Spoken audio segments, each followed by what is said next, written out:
What's up, everybody? My name is Lee, and you are tuned in to You Feel Me, Skullcandy's podcast, where we talk to musicians and athletes about life and culture. Today, I'm sitting with King Tuff. Tell me about growing up in Vermont. Did you do, like, before you got into dressing punk, as you put it, were you into, like, normal kid stuff? Like, did you play some baseball, maybe? Did you go skiing in Vermont? What were you up to? Never been on a goddamn ski in my life. Really? Too expensive, you know? Mm-hmm. I'd either just stand up on my sled and go down on that, or we'd take the wheels off our skateboards and stand up on those. Yeah, try to snowboard on the deck. Yeah, I did some of that as a kid for sure. But I did play Little League. I was into baseball. Yeah. But the second I got into high school, that was over. Yeah, that's when the shift occurs, huh? It was just like all of a sudden, practice was like a military drills. Yeah. And I was like, I'm asthmatic, bro. Can't be fucking with this shit. Laps are not for me. But, you know, I still go to the batting cage. Hey, me too. That's a good stress relief, right? Oh, yeah. Yeah. How did your family end up in Vermont? My parents met there in college. They went to this... it's not the same school anymore, but it was called Wyndham College, and it was known to be a party school. Right. And they met there, and the rest is history. Indeed. Is music in the bloodline? No. No? What do they do? My dad actually just quit his job at the, I don't know what you would call it, the mental hospital. Yeah. I don't know what they call those now either, because it's not asylums. That's very politically incorrect. He worked the graveyard shift there for over 20 years. Yeah. And so he just quit that the other day. Shout outs to retirement. Yeah. Congrats, Pops. And my mom works with kids mostly. Yeah. And does a lot of gardening. Ah, that's great. But they're both very artistic. Yeah. My mom's been taking like ceramics classes and making all kinds of strange under the sea creatures. Nice.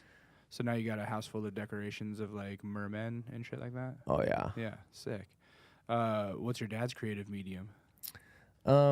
He really likes black light. Oh. He has a black light room.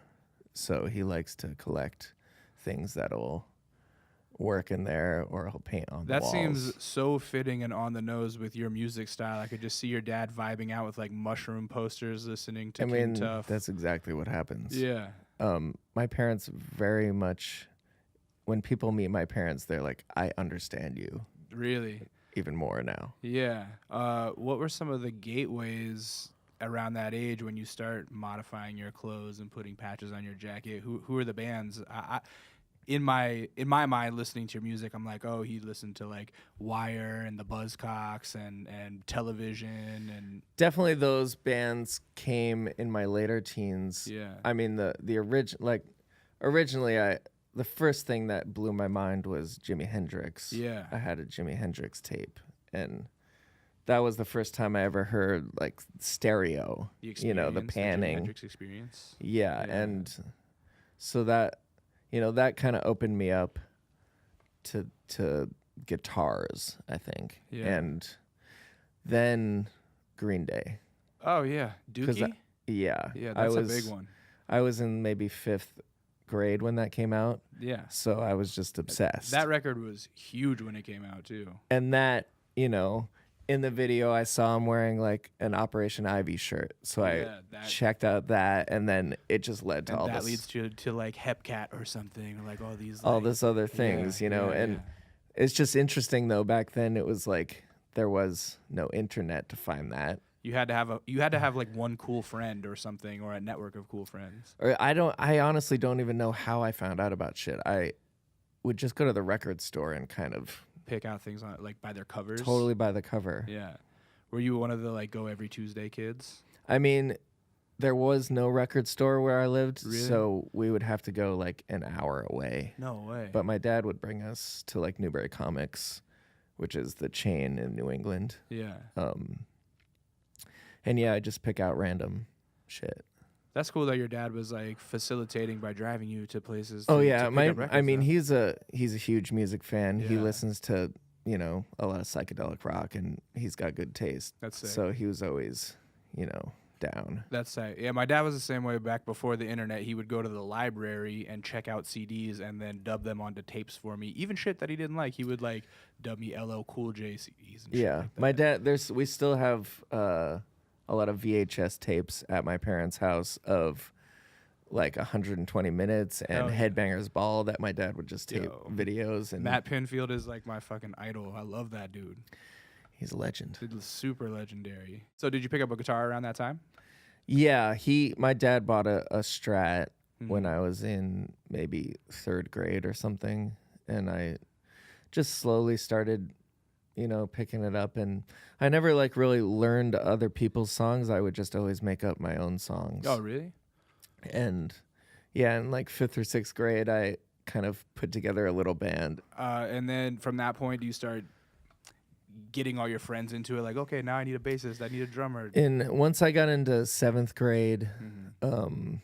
everything changed instantly. Like, and before that, it was like all my friends were kind of, you know, into sports. And then once we went into middle school, it was like my hair was longer, and like all of a sudden I wasn't friends with those people anymore, like instantly. Mm-hmm. It was just a natural thing, and then I was just hanging out with like whatever kind of punk type people I could find. Mm-hmm. And yeah, I made a friend, and we just started writing songs and fucking around and Just like jamming and started stuff. a band. Yeah. Where at? Whose basement was it in? Well, sorry, my voice is totally You're all right. wrecked. You're okay. So my friend Tyler was the bass player, Mm-hmm. and he was the one we started it together. And then my brother was actually the singer, and our other friend Mark was the drummer, and we would practice at his house, Yeah. his parents' basement. Older or younger brother? Older, Yeah. How many siblings you got? just one, 2 Yeah. years older. Is he still kind of into the same things as you, or was that Yeah, just like, oh yeah, and we that's- live together, Oh, sick. and he does a lot of my artwork. Oh, nice. Yeah, That's like a fantastic synergy, right? yeah, Yeah. it's really cool to be able to collaborate on things together, because we have a very similar style. Mm-hmm. Especially with art, we Mhm. can kind of work on something and it looks like one person did it. You guys probably have a very similar upbringing too, you know? Pretty much exactly the same. I'm killing it with the dad jokes today. I don't really give a fuck, all right? Let me live. So does it start catching on at your high school? Are you playing like parties and stuff, or are you keeping it No. a secret from people? No, Yeah. nobody gives a fuck. Was there a scene in your small ass town, or at least maybe There- within an hour drive? Like, were you able to go play backyard shows or garage shows or something? We never really got out that much. We Mhm. would play at the teen center. And there was a small scene of, you know, punk and hardcore Mhm. kids, and you know, we would do shows, and I'm still friends with a lot of those people, and a lot of those people are also doing music still, Mhm. which is cool because it's such a small town, and there's been a lot of people that had success in music Right. that came from that. Right. It's interesting how that happens, those little pockets of talent. Yeah. Yeah. So it was a small scene, but we did manage to do quite a few shows. Yeah. And did you know just from jump, did you feel like this is what I'm going to stick into come hell or high water? Like, I'm going to be a musician? Or was it just kind of like, oh, whatever happens, happens. I'll go to college, get a regular job or something? I never thought about going to college Yeah. even once, Nice. just because I didn't know what I would go for. Right. Now I could probably think of something to go for, Yeah. but I just, it was pretty apparent to me that I would either be doing music or art of some sort. I was a dishwasher. That was my first job, and I quit that job to play a show. Yeah. And that, I think, sort of was like, okay, this is like, I think this is what I really want to do. Right. And then, of course, I worked at record stores. So music was definitely just always there Yeah. and pretty apparent to me. Before you moved out to LA, did you get to tour the East Coast at all with Vermont as the home Oh base? yeah, I toured a lot Yeah. before I moved to LA. Yeah. I had numerous bands, and I toured the West Coast, Yeah. Europe. I toured a lot before I moved out there. Really? Yeah. Yeah. So tell me about that then. What were the numerous bands you were getting into? What was the first one that kind of caught on? Well, so there was that punk band in high school, and Yeah. then I finished high school, and that's actually when I started making King Tuff records. Yeah. When I was about 18. And there's a bunch of stuff that nobody's ever heard that I would just be CDRs I would give to my friends and stuff. If you heard those now, would you be embarrassed if somebody ripped them onto the internet? I mean, it's probably going to happen at some point. Yeah. So I should probably just do it. Yeah. But So at least you they're have the definitely control. like in a different zone, but there's some good stuff on them, I think. Nice. And a lot of that early stuff, like a lot of my friends back home are like, that's your best shit. Right. You know? Right.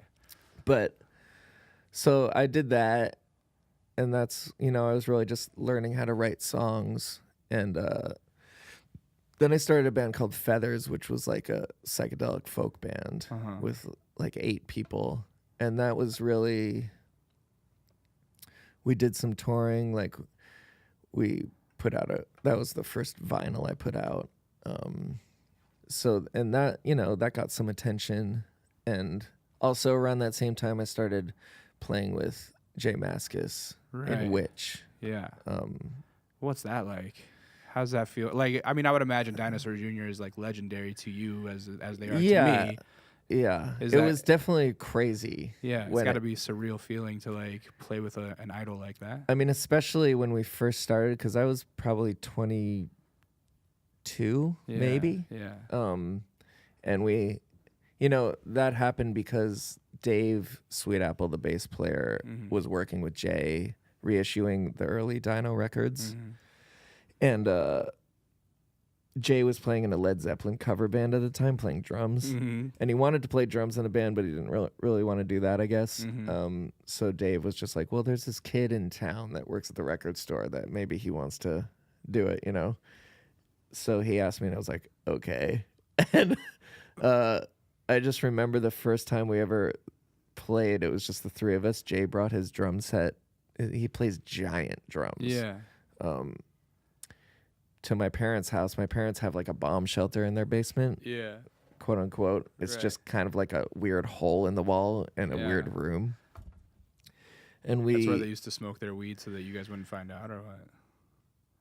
I don't think they ever. We would like drink beers down in there. Oh yeah. But I mean, we all smoke weed together now.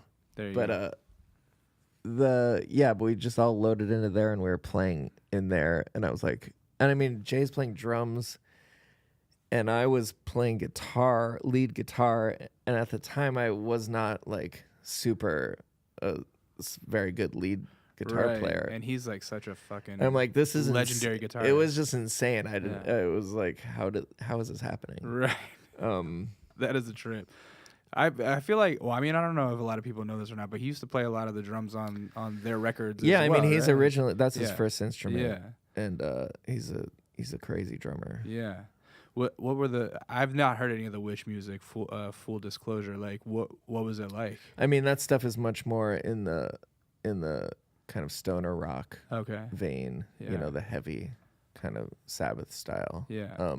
So a little slower, a little like sludgier. Yeah. Yeah. Just more riff kind of right, based. Right. And yeah, we never like did. We made a couple records and did some tours, but it wasn't like a super extensive amount. Did he become a mentor in any sense, or was it just kind of like a pure thing? Like, oh, we just play, Yeah. It didn't get that deep. No. Yeah. I mean, he's very soft spoken. It seems like. Yeah, he's hilarious. Yeah. He's definitely a really funny person. Nice. And what happens after Witch? So yeah, there's that, and then at some point in there, I decided to remake some of the King Tuff songs, which ended up being King Tuff Was Dead, because it was a project that I was kind of had already put the kibosh on. Yeah, so hence the title Was Dead. Right. Which Because is, you were reincarnating him. yeah, so Well, tell me about King Tuff. What is the King Tuff persona for the people that aren't familiar? I mean, I never there was never any intention for it to be a persona. Mm-hmm. It just was always me Mm-hmm. and the music I made where I was playing all the instruments myself. Mm-hmm. And then over the years, I think people kind of got this idea about that character being a sort of, I don't know if it's a party animal or like or hard what, party, just a fucking rock and roll type guy. yeah. And I would drink and smoke weed and stuff, but I was never a crazy partier. Right. So, but yeah, it's just been interesting over the years to people get these ideas about you. Right. Just they come up with these things and you're like, oh, that's actually not how I am. Right. Yeah, I don't know. In listening to the records, I don't think I would separate you from it just sounds like a band title to me because like the songs are still personal even back then, you know what I mean? You're talking about life, Yeah. Yeah, but anyway. So around that time is that when King Tuff, I would imagine that's like around the MySpace days. Are you making like a King Tuff MySpace page and it's catching on? Definitely MySpace was a big part of that. Yeah. And that was always a really cool way to find out about music. Yeah. It was a very cool time in the internet and music discovery. Absolutely. I mean, that was a time when people were making connections that are still important to this day, I feel like. Yeah. I mean, I remember finding out about the Vivian girls that way, and it's just like who's in your top 5 or whatever, top 8 or top 8. Yeah. But yeah, I definitely got a lot of fans through that. Yeah. And it's I have fond memories of MySpace. Absolutely. Of MySpace. Of MySpace. Is that how Burger Records found you? I actually don't know. It could be. Yeah. What happened was basically I made that record and I made a bunch of CDRs of it. Yeah. And I went on tour with Matt and Kim. Oh yeah. Who I grew up with Matt. He's from the same area as me. Oh, no kidding. And I did a tour with them, and this was like they were still doing like super DIY shows at the time. Right. But their fans I felt like it didn't really make sense. Like they didn't. And also like garage rock wasn't a thing at the time. Mm-hmm. Like I remember on that tour was the first time I heard about the Black Lips. And I was like, okay, there's like another band that's kind of doing a similar thing. So like that hadn't really happened yet. So I got really kind of frustrated. And after that tour, I was like, maybe I shouldn't do this. So then I just kind of got lazy and it was like, I'm going to do something else. But in hindsight, do you look at it as like, oh, maybe it was just that opening act jitter? Like being the opening act, it's such an uphill battle anyways, because everyone's there to see like who they're there to see. For sure. You have to like fight the crowd to make them like you, basically. Yeah. And I still hadn't done a super lot of touring at that point. Yeah. So in hindsight, I should have just like kept going hard with it, but I got lazy. Yeah. And totally. I was just like, I'm just gonna. I mean, because I really just liked recording and writing songs. I wasn't like, at that point, I wasn't like, I gotta make this my career. Right. So, but then eventually, this guy, the Colonel Records, put out. He got in touch and wanted to make a vinyl of it. So. This was maybe 2 years later. Of Was Dead? Yeah. Yeah. And then that's how a lot of people found out about it. Yeah, right. So being that you said, oh, I like to record. I didn't really have like big plans of making a career in touring. Was this just sort of a introverted catharsis for you? Like just a way to, be alone and be in your thoughts and get the thoughts out? Or did you have a strong desire for people to hear it, I definitely wanted to be a star. Oh yeah. Okay. I was like I wanted to make pop songs. Yeah.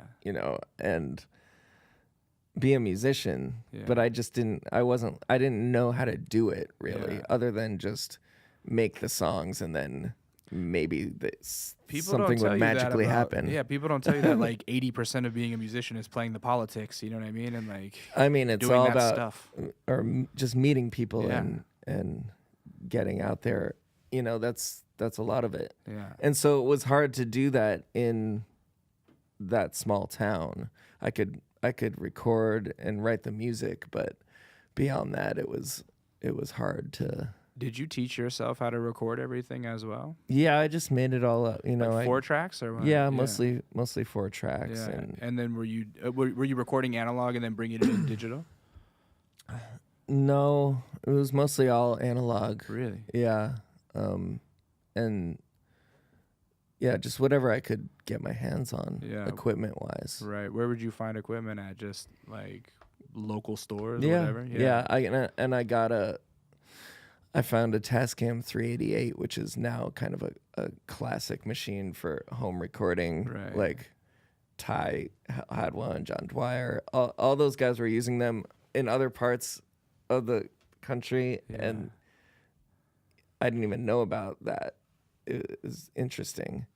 So that's what I made that record on. And like interesting to learn there was a whole nother subsect of artists that were like using the same machine, and it kind of it does have like a specific sound to it. It definitely does have a sound. Yeah, I could tell that it must be something great because our engineer Ben back there was like, yeah, fucking Tascam. Yeah. So there you go. It's a cool machine because it's a 8-track 1/4-inch tape. Oh wow. And it's got a mixing board built into it, so it's like a giant 4-track. Basically. Nice. But it's all contained.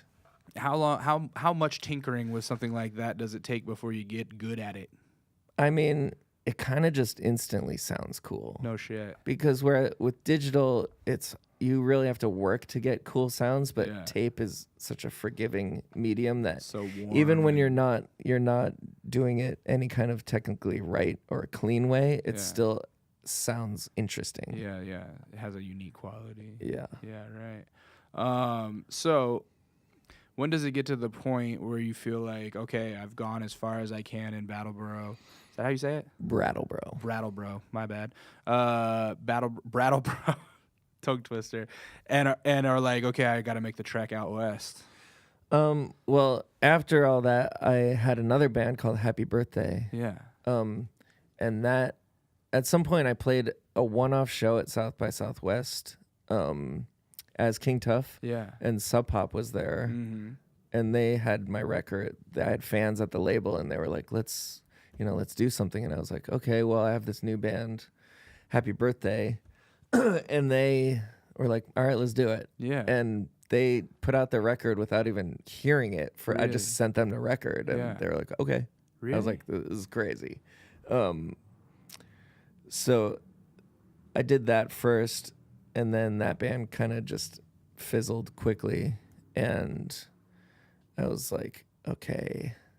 At that moment, I was like, all right, I'm just going to do my own thing again. And King Tuff was just this thing that just kept coming back over the years. I would like put it to rest, and then it would come back. Yeah. So I was like, I'm just going to do this. And I had been out to LA and made a real good group of friends out there, and it just called to me, and I just went. I didn't even know I didn't know what I was gonna do or anything. I didn't know if I'd have to get a job or what, but it just kind of magically worked. Yeah, once the ball starts rolling, you just gotta go with it. Yeah.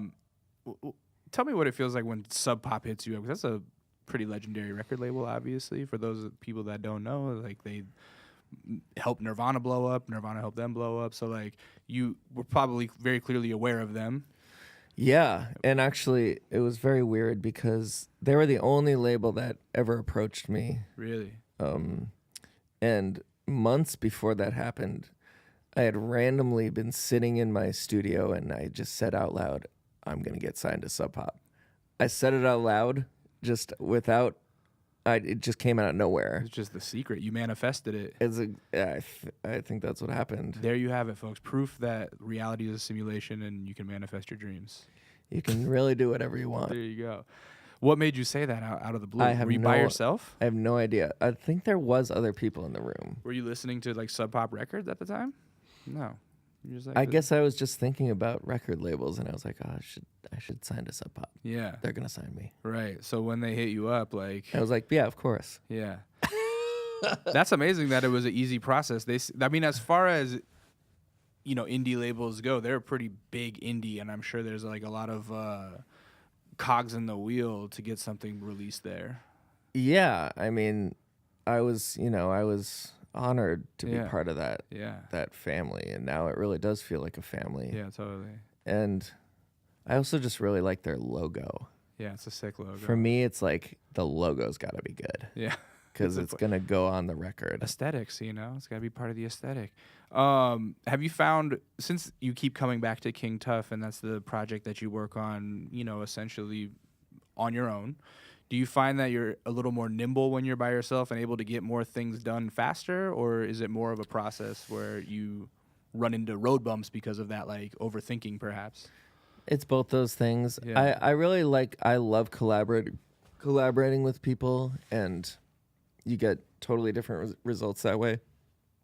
But I always feel most fulfilled when I just do something all myself. Yeah. And I can really go deep into it. And, it's like a puzzle that I'm just, slowly piecing together. Mm-hmm. And that's the fun part for me. Yeah. Around that time, does the touring start to get more fun for you? Do you like start to appreciate it more than you did previously? Well, I really started touring the King Tuff stuff when I moved to LA. Yeah, yeah. And yeah, it definitely was like we were having a good time. Yeah. But also like it was trying, because still sleeping on floors and you don't know is just it's a crazy way of life. It is.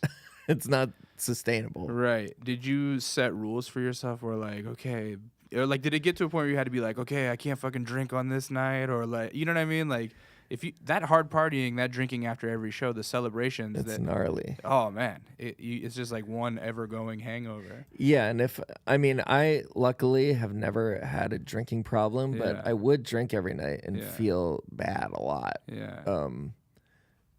And yeah, it just got to the point where, like now I don't drink at all anymore, but it got to the point where even if I drink a beer before a show, you're like burping the entire time you're singing. It's disgusting.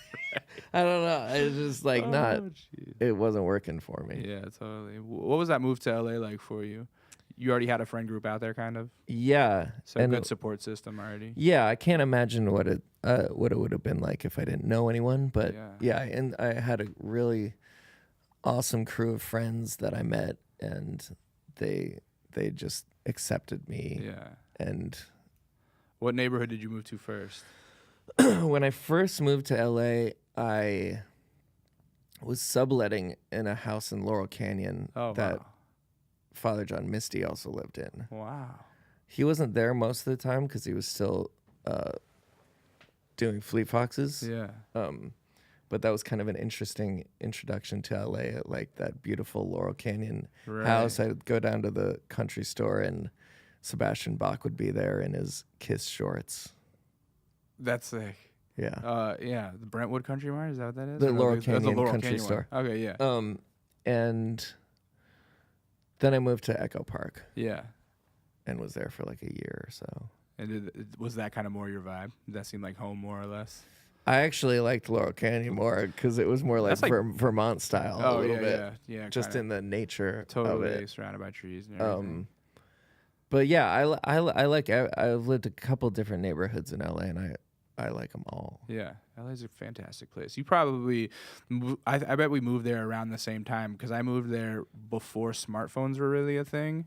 And I remember moving there in like 2006, 2007 and being like, how the fuck am I ever going to find my way around? I would have to like map quest something and then write it down on a piece of paper in order to get where I was going. Yeah, I didn't have a iPhone or anything until I moved out there. Oh, okay. I didn't even have a cell phone really. Yeah.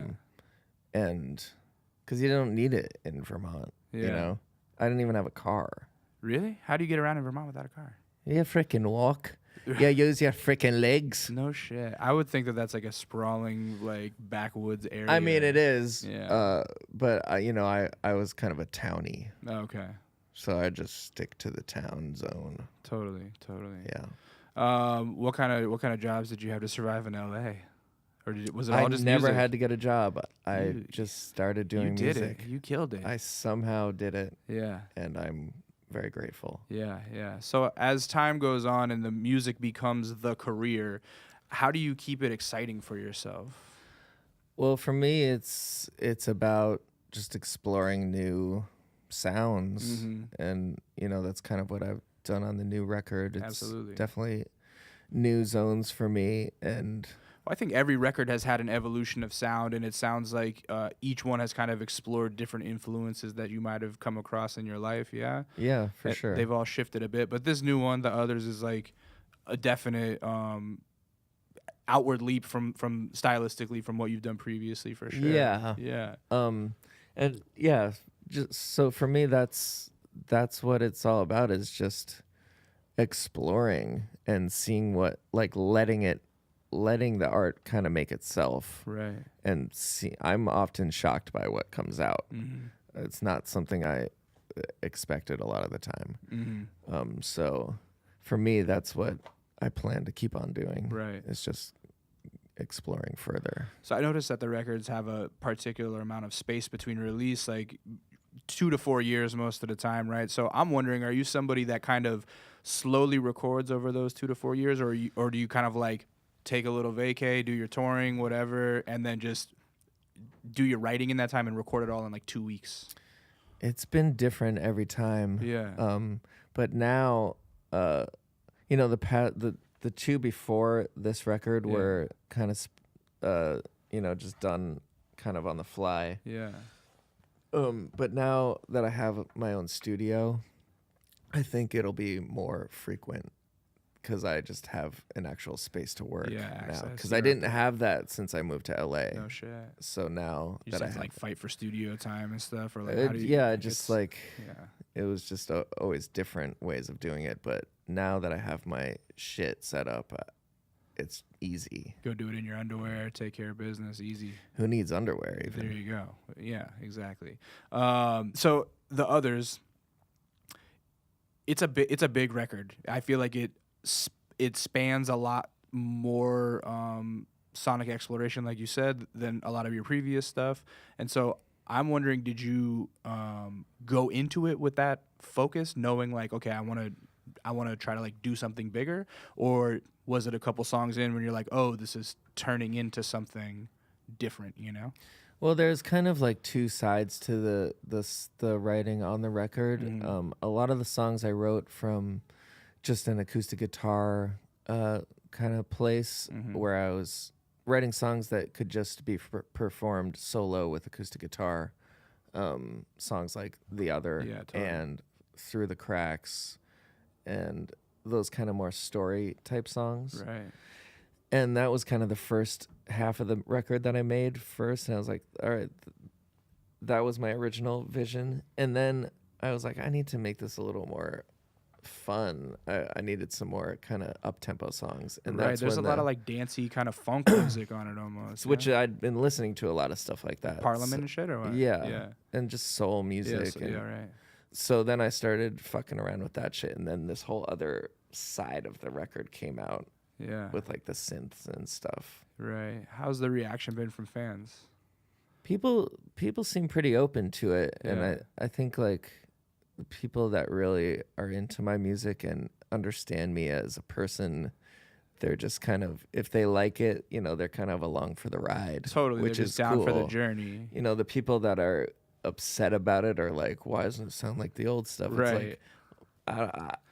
It's like, it's just weird. It's well, like, because you're 10 years into a career now as King Tuff, if not more, and you get those people that are like, why doesn't it sound like the first song that I heard of yours that meant so much to me when I was a 14-year-old? Yeah. And they like can't break out of that, Well, it's like I always just think like, are you doing the same thing you were doing 10 years ago? Right. You know, like, are you into the same things? Right.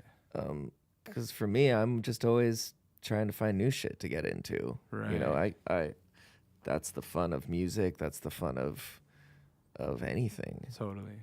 Yeah, it gets boring if you keep doing the same shit. Speaking of doing fun shit, what do you do when you're not on the road and when you're not making music? You got any fun hobbies? I mean, I do visual art. Yeah. I haven't been doing it in the past couple of years, but I do like painting and What's your medium? oil Like paint. Oil? Yeah. And I've always envisioned myself when I'm an old man being an oil painter. Yeah. Have you had any shows? You ever show your work? I've shown Yeah. things, not like a big show, but Yeah. here and there, Yeah. little things. But I like walking, taking a nice stroll. Walking is fantastic. You know, Yeah. I like feeding the raccoons in my yard. You got raccoons that you feed. I get them real fat. I'm terrified of raccoons secretly. I had a rabid one the other day. That's fucking frightening to me. So the first time that I ever did acid, we had a raccoon like hiss at us, and it scarred me for life. Where I'm just like, nope, I don't trust those little bastards They're not scared of you at all. at all. Like yeah. I was walking my dog. This is when I was living in Culver City a couple years ago, and I was walking a dog, and she was a good dog. She was off leash, walking next to me, and then all of a sudden, fucking jets off. I'm like, where is she? There's a whole family of raccoons. She chases one up a tree, and then she doesn't realize there's another one that's gonna chase her, and it starts chasing her across the street. And I can't. It's growling so loud that I couldn't tell if it was the dog or the raccoon.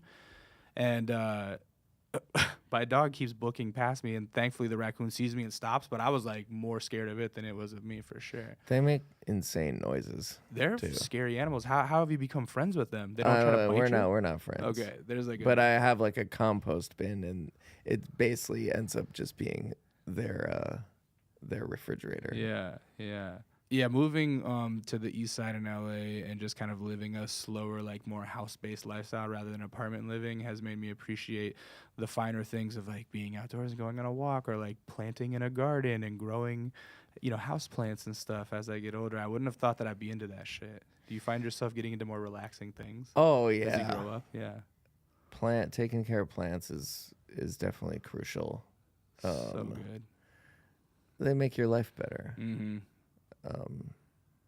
Even when I take my plants outside to water them, the house feels like it's missing something. Mm-hmm.